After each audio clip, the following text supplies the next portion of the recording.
peserta pembatik level 3. Pada video pembelajaran kali ini kita akan membahas tentang sistem pencernaan pada manusia. Sebelum kita bahas tentang sistem pencernaan pada manusia, kita akan lihat dulu tujuan pembelajaran. Yang pertama, peserta didik mampu menganalisis organ-organ sistem pencernaan pada manusia. Dan yang kedua, peserta didik mampu menganalisis sistem pencernaan pada manusia. Anak-anak sekalian, apa menu favorit kalian? Bakso, nasi goreng, atau es krim? Pernahkah kalian berpikir bahwa makanan yang kalian konsumsi itu tidak sama antara yang masuk dan yang keluar? Nah, kali ini kita akan bahas tentang sistem pencernaan pada manusia. Nah, organ pencernaan pada tubuh manusia itu melibatkan beberapa organ. Yang pertama adalah mulut atau kafum oris, yang kedua tekak atau faring, yang ketiga kerongkongan atau esofagus, yang keempat lambung atau ventricle, yang kelima usus halus atau intestinum tineae, yang keenam usus besar atau intestinum casum, dan yang terakhir adalah anus atau lubang pelepasan. Nah, kita akan bahas satu persatu. Organ pencernaan yang pertama adalah mulut. Nah, di dalam mulut terdapat gigi, lidah, dan kelenjar pencernaan. Nah, kita bahas satu persatu. Gigi.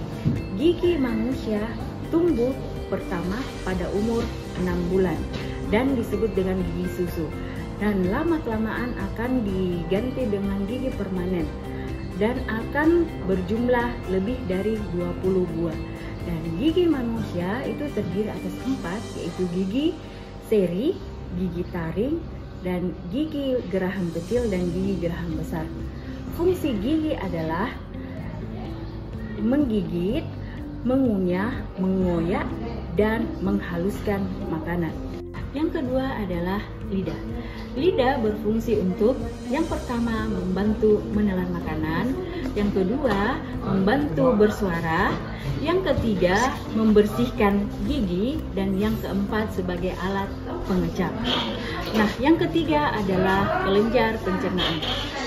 Kelenjar pencernaan terdiri atas 3, yaitu kelenjar di bawah telinga, yaitu kelenjar glandula salivalis, kemudian kelenjar di bawah rahang bawah, yaitu glandula submandibularis, kemudian kelenjar di bawah lidah, yaitu kelenjar sublingualis.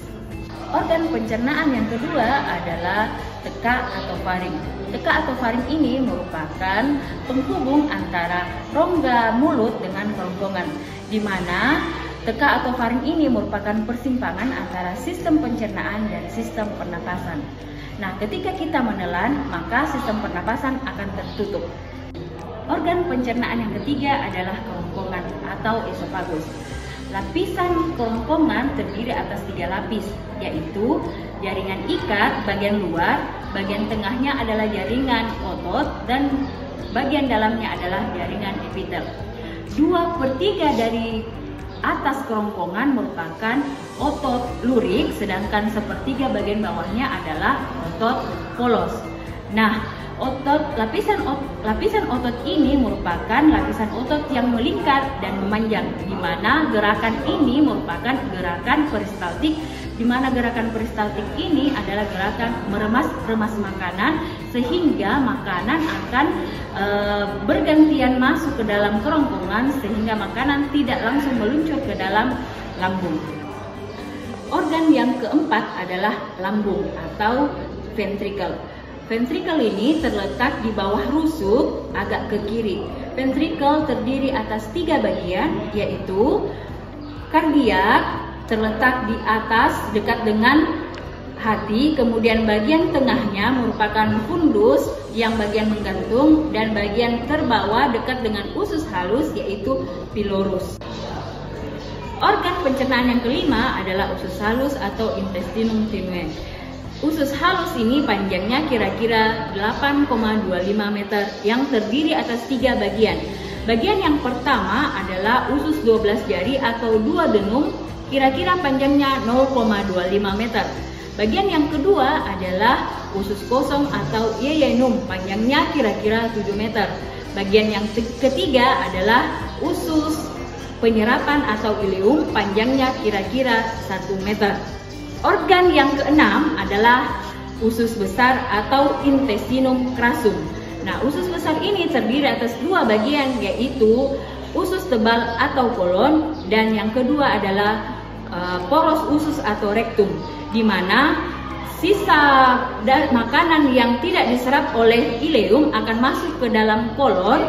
Nah, kemudian sisa-sisa makanan ini akan dibusukkan oleh bakteri pembusuk seperti Escherichia coli.